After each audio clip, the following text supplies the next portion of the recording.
Rev up your engines!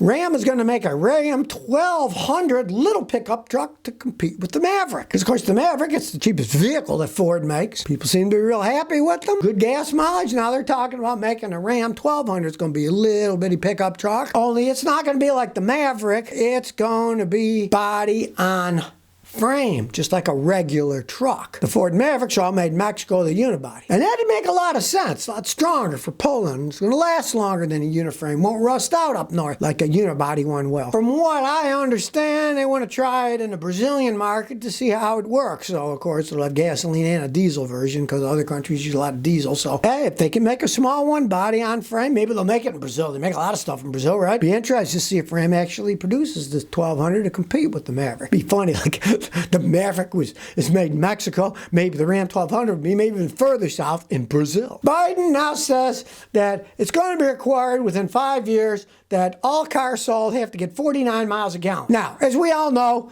government makes rules, then they always have exceptions to the rules. There's no way they can make big trucks and stuff that get 49 miles a gallon. They will have to have such a small section of things that actually get 49 miles a gallon. Take, for example, SUVs. They're high up in the air. They usually have powerful engines, carry a lot of people, they weigh a lot, they get bad gas mileage. You can't make those things get 49 miles a gallon. The government getting involved in saying, you got to make all these cars that get 49 miles a gallon. It's patently absurd that they get involved in this stuff. All talking points. Oh, we're green, we're green. Baloney. This stuff is not easy to do. Who says people want to buy those vehicles?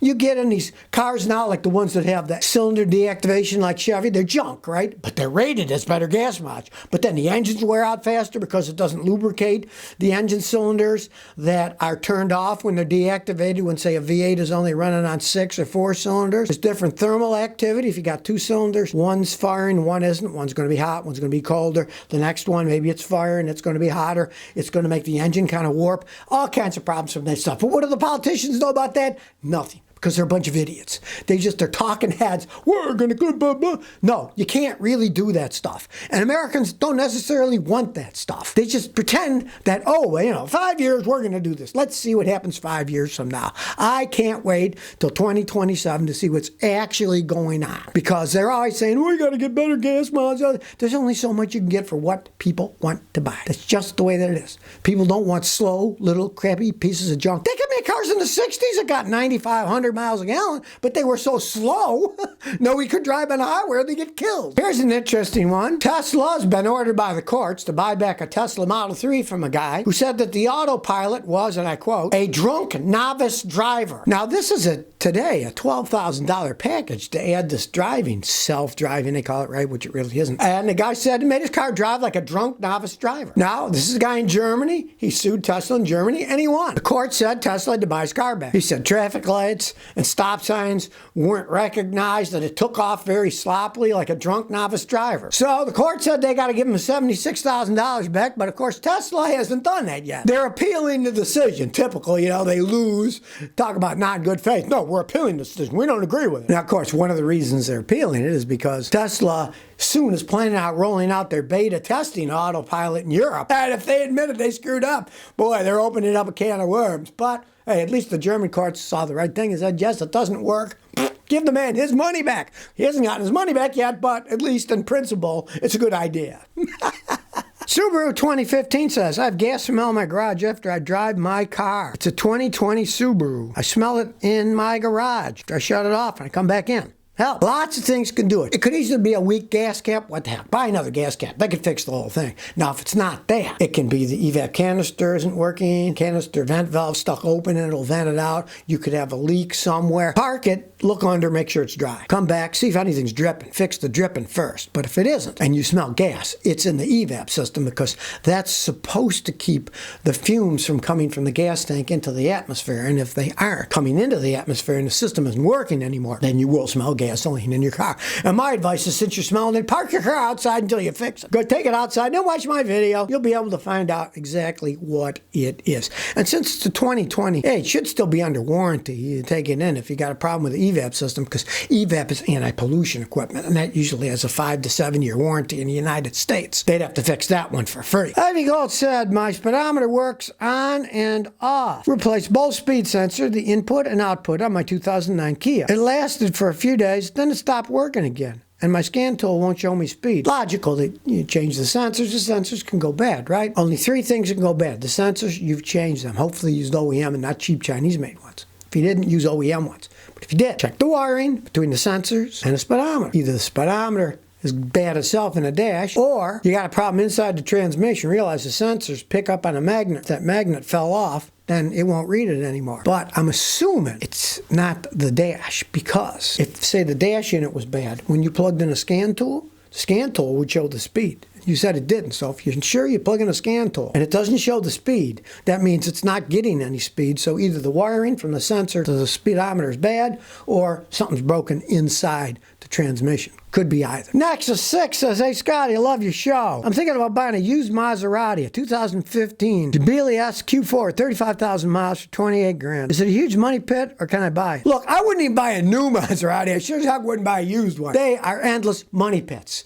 They're rich men's toys. You want to buy a car like that? You better be rich, and you don't care how much money you throw out. I've known rich people in Houston, and they thought nothing of spending $20,000, $30,000, $40,000 a year having their car maintained and repaired when they're buying cars like that. Don't waste your money. Don't waste your money. The parts are expensive. Hardly anybody knows or even wants to work on those things. Parts are almost impossible to get quickly in the United States. You'll be waiting on orders. You need a spare car. Like, instead of a life raft on a boat, you need a life car to drive around while that thing was being fixed. Don't waste your money on a Maserati. They're terrible. So Gouda says, I have upgraded tires and wheels, but they rub on my 2017 Lexus IS 300. What can I do because they're rubbing to 19-inch tires? Because I was assured it would fit. Okay, well, they lied to you. They don't fit. That is an excellent car for handling, for riding, for performance. 19-inch wheels, it wasn't designed. It won't handle right. It won't ride. Those things ride like a dream. You put bigger wheels, it's going to ride like crap, and they're rubbing now. Don't start thinking, oh, I'll jack the car up. No, go back to 18-inch wheels. And I would go back to the guy you bought it from and said they'd fit and say, screw you, put the 18-inch wheels back on. Forget it. They lied to you. You do not want to put bigger wheels on it. It's stupid. Those cars are made by engineers who know what they're doing. You don't want to change the wheel size. You know, it's like something a kid will do. I want big wheels. Yeah, big wheels are stupid unless they were designed that way. Engineers spent years designing how much angle, what size, so they corner right, so they ride right. You ruin it all by going to a bigger wheel. Go back to the guy who said they'd fit. They didn't fit, put the other wheels on. Don't do that. The guy lied to you, too bad. Make him put them back on. And if you sold them to somebody else, make him buy you new wheels and put them on. It's his problem, not yours. Brewster 1973 says, I have cylinder 4 misfire. I've replaced the plug wire, and a coil pack. It still misfires. What could it be? All right, well, could be a fuel injector. Take the number 4 fuel injector, put it on the 1, put the 1 on the 4. If the misfire moves to 1, you know it's a bad fuel injector. Good test. If it's not that, could be the head gasket starting to blow on cylinder number 4, could be a wiring problem, could be a computer problem, the driver circuit that drives it. Pray that it's just a fuel injector. Swap them around. That fixes it, then just buy another fuel injector. It's not that hard to do. But if it's not that, you're getting into complex things. The next thing I would do would be do a compression test of the engine dry and wet. Take out the spark plugs, have the compression checked. If you find that the number 4, the compression's bad, the engine's going to need rebuilding eventually. A lot of times they'll still run, you just live with it. Now, official, the Canadians have also lost their minds. They're talking about a high-speed Hyperloop with low pressure inside and these fast machines going between Edmonton and Calgary. It's 186 miles. And they're getting some kind of residual study that's $250 million or something like that, right? To see the viability of it. And they say, well, in Edmonton or somewhere, they're going to build a Hyperloop from the airport to downtown, you know, some shorter thing. It'll still cost a bunch of money. They asked this one engineer that 186 miles between Calgary and Edmonton, if they're going to build this Hyperloop, they said it would cost like $3 billion. All right. Who's going to pay for this stuff? What a waste of money.